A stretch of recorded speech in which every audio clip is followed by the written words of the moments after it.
And welcome back to Rapids Rant. 2026 is upon us.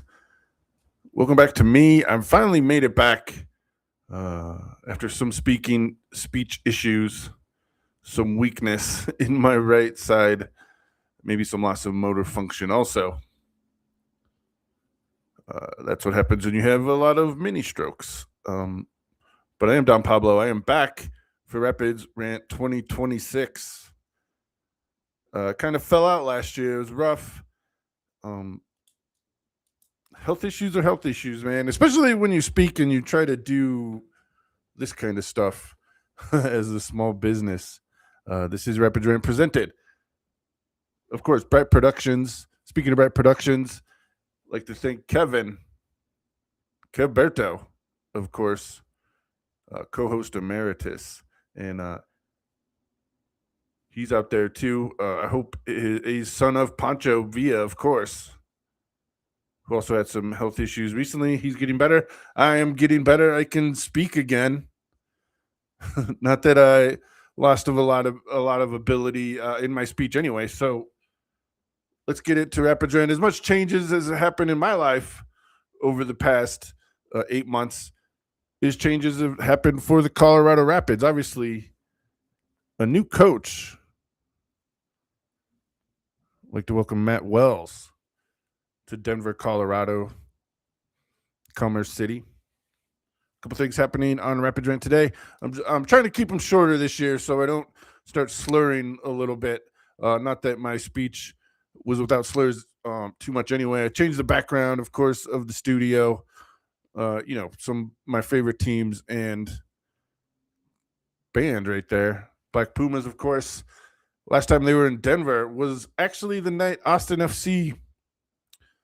They had a 2-night run at the Mission Ballroom over in River North, and I was actually able to get off and go to that concert after they played Austin after media duties that night. And I watched them the night before. That was a fun time because there was a lot of Austin people, and I got to talk to them about the band and everything. And they've been on hiatus after their run that year, and I think they're coming out with a new CD album this year. We'll see what happens. Anyway, that's your Black Pumas update. That's your Don Health update. Let's get to some Rapids update. We're going to talk about the press conference media availability that happened earlier this week, and of all the doctor's appointments that I've been on the past 8 months. I was actually at a doctor's appointment when the media availability was happening. And then I had a CT scan on my head, and I just had the press conference in the background. But I listened to the whole thing. Kevin Demoff had some interesting things to say when they were introducing Matt Wells, and Porrick Smith was also there. And it kind of made me think about it. But then today, Sports Business Journal came out, and I think they're making a bigger deal than it should be. But and I think it just has to do with the title, because he said embarrassing, the Rapids, not valuation, but just like the revenue was embarrassing, and the valuation was 28th. And he talked about the valuation here we'll listen to in a second. But you got to think about this. Just because they're 28th out of 30, the Rapids don't own the stadium or the land that Dick's Sporting Goods sits on. All right? They are the operators. They own the operating agreement to get the office. They have to, pay for security and all that stuff that come along with it. But they don't own it. And so when you look at the other teams in the league, you kind of and he talks about you can squabble over valuations, but he's right about 2 points. And we'll listen to here in a minute. But you got to think about how much the property value and the team value would go up if you just owned the land under it and the building, which Colorado Rapids do not. So let's just go to Kevin Demoff. I'm saying it wrong. Just listen to it. That's the other thing about stroke is sometimes you don't know how it's going to affect your brain. Maybe my short-term memory. Some people see that my shaking So I get that. That's pretty fun. And then if it goes away there, it starts over here. So anyway, and by the way, to my fantasy football people, you let a stroke victim win the fantasy football league. Um, the one of what am I? 7 I'm in. I collect fantasy football leagues, like people collect job titles sometimes, or switching jobs every year. I just get a new fantasy football league and then get a new job. Anyway, let's hear what Demoff and I don't know if we're going to listen to Porg or not, but let's see what they have to talk about. I think the most memorable, and according to Sports Business Journal, soundbite of that situation. Look, I think the most important thing is getting the sports right? Whatever sport you're in, it's getting the product correct, and it's giving fans something they can believe in, know with, and identify. From there, revenue follows success. There are very few models where you see clubs in any league with top revenue that have not had success either recently. About getting the football right. It's about getting the manager hire right. Then it's about building the fan experience, right? Building the fan experience around ritual, around fandom, about making people want to come to games, especially here at Dick's Sporting Goods Park, right? How do you get 17,000 people in this building each and every home game to get a huge home advantage, right? Once you build that, then it's about building the following beyond. And we're so fortunate to have a large youth base. How do we get more people playing soccer here within Colorado? Then how do you grow them into fans? How do you grow them into MLS fans? How do you grow them into global soccer fans? I think it's tapping into all of those. Focusing on revenue, focusing on growing valuations is the absolute wrong way to grow your valuation. The best way to grow your valuation is to build a meaningful club that succeeds on the pitch and reaches fans off the pitch. If you're doing those things, everything else will come in time. And when you look at the KSE system, it's great to on paper be the highest valued sports entertainment, conglomerate. It's really meaningless if it's not planning on being sold anytime. I don't think anybody comes to the match because we're the highest valued franchise or the highest valued conglomerate, right? I think conversely, it's up to us, and especially I think within the KSE system, to show where the Rapids belong. I think this is the greatest growth story within KSE right now. When you look at this opportunity, exactly where you said, we have to own where we are in the valuations. While I will quibble with valuations all day long in every sport, I think they're usually right directionally, right? Where you rank within the league, in any league, is probably usually fairly accurate. We can all talk about the metrics, we can talk about how they do it, but ultimately they're applying the same to each, right? And so for us, it's embarrassing to be where we are. We should not be there as KSE. And that's on us to make sure we get it right. But it's also why this is a process. This is about building the right way. And I can tell from the last press conference that there's skepticism in the fan base about whether we'll deliver. That's fine. That's earned. We've earned that over time. That skepticism is deserved. What it's up to us to do right now is to put a great product on the pitch, to support that with the right marketing initiatives, the right ways to draw a fan base in, to make this the best experience we can in MLS. And yes, we don't have a brand new shiny stadium, but that doesn't mean this place can't be packed and rocking. You see it for the U.S. men's national team. You see it for the U.S. women's national team. We know this is a great soccer state. We know this is a great soccer city. We've seen the enthusiasm around the match at Mile High. We have to deliver that into a version that our fans and our supporters know what to expect of us each and every time we enter the pitch and each and every time we launch an initiative. And so for that consistency, that excitement, we can build here, and I think it's a great challenge and a great opportunity, but it's also reflective of we've got work to do. All right, there you go. So, and another point I wanted to make really quick is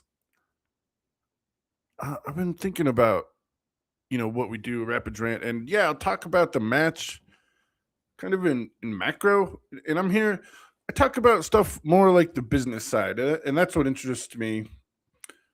The only subject I ever got straight A's in was business class and gym, of course, although you wouldn't know it. So the Rapids Rant is not about the X's and O's. If you're here to listen to tactical advantages or the formation, and I've been doing better about that. And the second ball, like how you get in the second ball possession and you're missing, and I talk a little bit about it, but it's not what I'm best at. I can't go into in depth. I could do it in football, I could do it in basketball, and soccer. I just didn't. I grew up with it, but it wasn't. It's like I'll make it in this, and he made a great point. He knows Demov knows we can, and Porig knows that we can sell out the stadium and have crazy atmospheres. And I think for the home side, the best atmosphere is obviously when Salt Lake comes.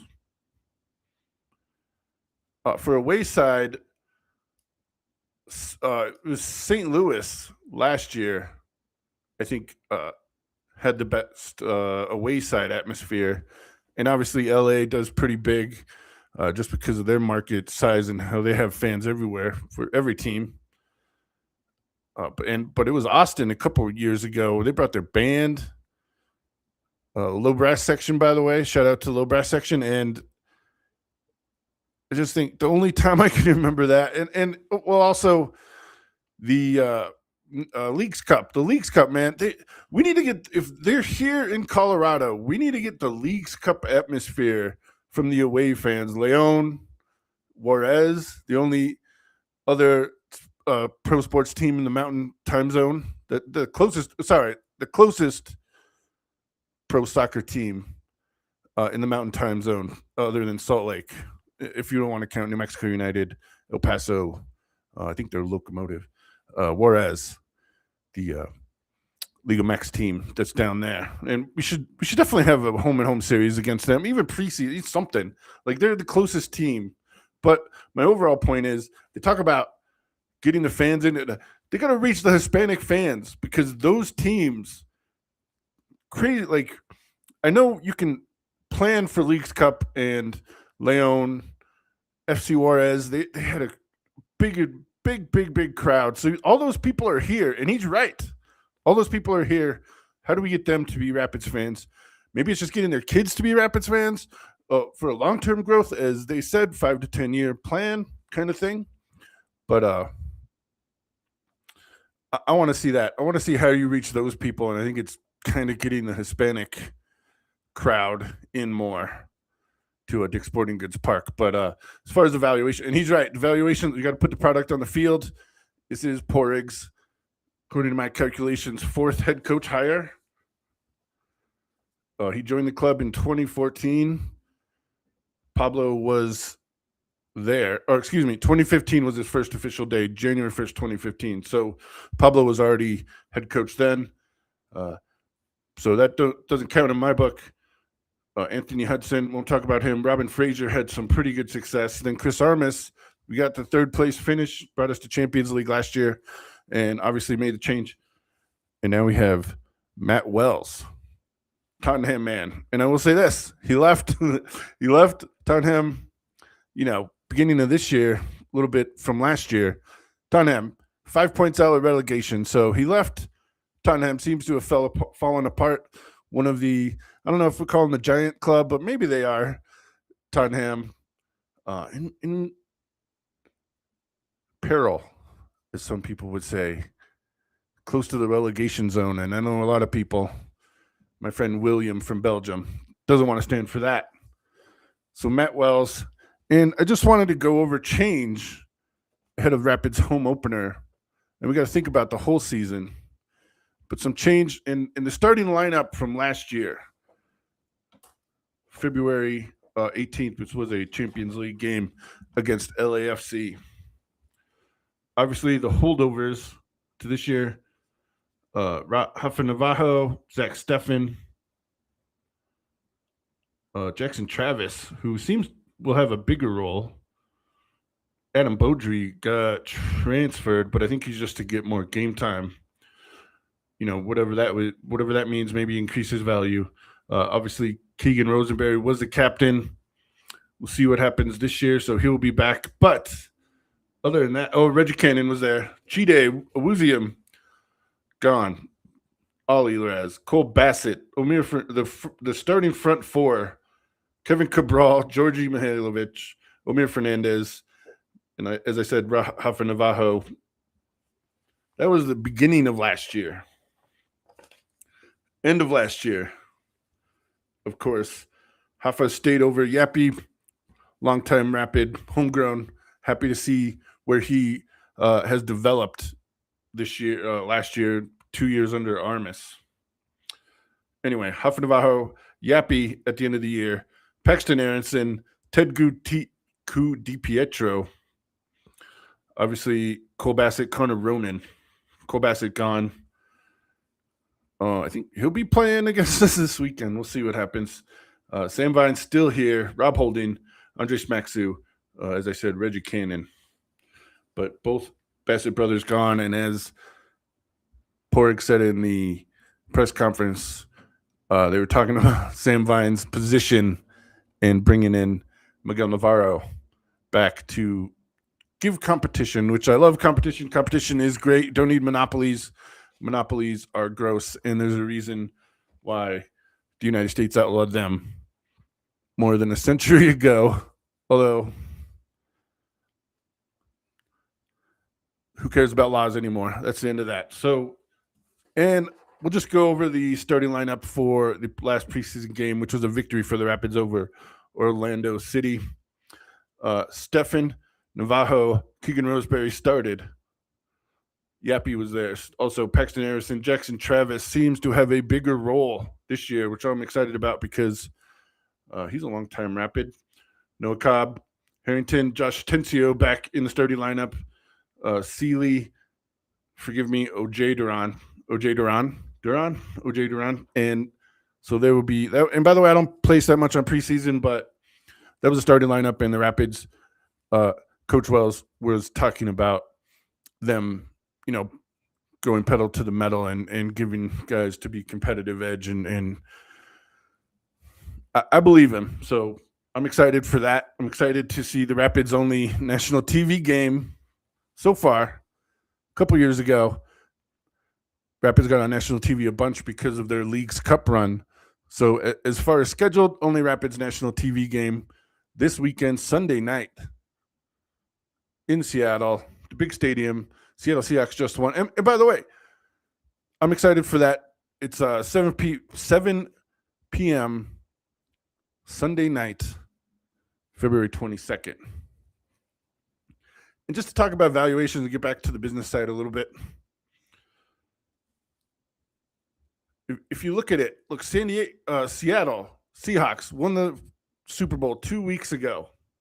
And everybody knows they've been about to be on the block to sell, and just announcing it the day after you win the Super Bowl, that the price just got $2 billion higher, right? Like it goes up and down, and he said the biggest growth. Demoff said the biggest growth opportunity is for the Rapids. Although, and I was just thinking about a question I would ask next year after SoFi Field hosts some World Cup matches, and hopefully, Porig and Wells and some of those guys get to go to some of those matches, and obviously maybe they can learn something. Just as I was talking about last year, former Rapids general manager, forgive me, I forget his name now. Dang it, brain damage. Blocked blood vessels in the brain, which is what causes a stroke. He put the USA Swimming Championships in Lucas Oil, which is the home of the Colts, which is a giant stadium. He built a swimming pool, an Olympic-sized swimming pool, and now going forward, and he made so much money that going forward, that's how that's going to be with Olympic swimming events, at least for the big foreseeable future, the big swimming events. So he left the Rapids. He made this idea. He made that happen. And forgive me, I forget his name, but that's a big deal. In that that's kind of revolutionizing. When you try to make money, when you get your MBA and you have to do your projects and figure out new ideas for places, that was a good one. Putting giant events and figuring out how to make it not smell like a swimming pool, right? In Lucas Oil Field house, I guess it's called. So we're Peyton Manning. They call it the house that Peyton built. They put a statue of him in front of it. And now they hold Olympic-sized swimming events there. As far as the match this weekend, the reason I brought up what the lineups were looking like from beginning to end last year, we got to see it on the field. And just as Frazier had, just as Armis had, you get your year. The MLS doesn't have the book on how the Rapids are going to be playing anymore. Who knows how Orlando City, what their trying level was against the Rapids this past weekend in the preseason. Rapids won, and I'm happy about it. But as Demov says, the results are coming. You got to win, especially in this day and age in Denver when the Nuggets are where they are. The Avalanche are selling out the building. And by the way, congrats to Nathan McKinnon and the Avalanche fans. Nathan McKinnon scored the winning goal for Canada in their semifinal match today. They'll be going to the gold medal game. USA is playing. I think they're about to start playing here in a minute. So we'll be watching that. And hopefully we get some US-Canada on Sunday. That game will be at 2 o'clock, I believe. Forgive me, 1 o'clock Mountain Time. 1 o'clock Mountain Standard Time here in Denver, Colorado. It's supposed to snow today, so that might be a good thing for the Rapids being in Seattle, being on the Pacific Northwest. But looking at the weather next week, 72 degrees allegedly on Wednesday. So hopefully that lasts through the weekend. It's a 10-day forecast right now. So obviously don't trust anything. But if we can get one of those days next Saturday for the Rapids home opener, obviously that would be awesome. And they might improve the attendance right there, because last year, Champions League, February 18th, that was a rough one. I think it was the coldest game, if I remember correctly, the coldest MLS match. I don't know if it was in history. It was something like that. I remember that one was no fun. That one was a not fun one. And they the media people brought around hand warmers for everybody, and thank you to them. Look forward to working with them this season. And obviously the Portland Timbers are coming. So it's a Pacific Northwest February for the Colorado Rapids. So I'm excited about that. This is Rapids Rant. I am Don Pablo. Go to Rapids Rant on TikTok. Go to Rapids Rant on Twitter. I haven't been on Twitter in I don't remember, July? I stopped everything when I couldn't really get my handshakes. It was a rough one. So that's about it, man. I hope the Rapids win. I want to see Aronson. He scored a goal last match of the season when we thought we were going to win. LAFC scored in extra time I think the Rapids weren't going to make the playoffs anyway, if I remember correctly, but to tie the draw level at that time, Rapids knew they weren't going to play extra games. So that's what's happening. I'm excited to be back. We'll look forward to another year of Colorado Rapids happenings. We'll see how different we are, how different we look from February to October with a World Cup break in between. A lot of big games. There's 2 big games at Mile High Stadium too, but I guess we'll get back to that on the next Rapids Rant. Trying to keep them shorter this year. As I said, I thank you for listening to Rapids Rant. Listen to us on any podcasting platform. Thanks to host emeritus Caberto for handling the back end stuff. And I am Don Pablo. Thanks for listening to Rapids Rant. If you listen this far, God bless you. By the way, I'm going to end it this year. Vaya con Dios. I'll tell that story some other time. This is Don Pablo. Thank you very much.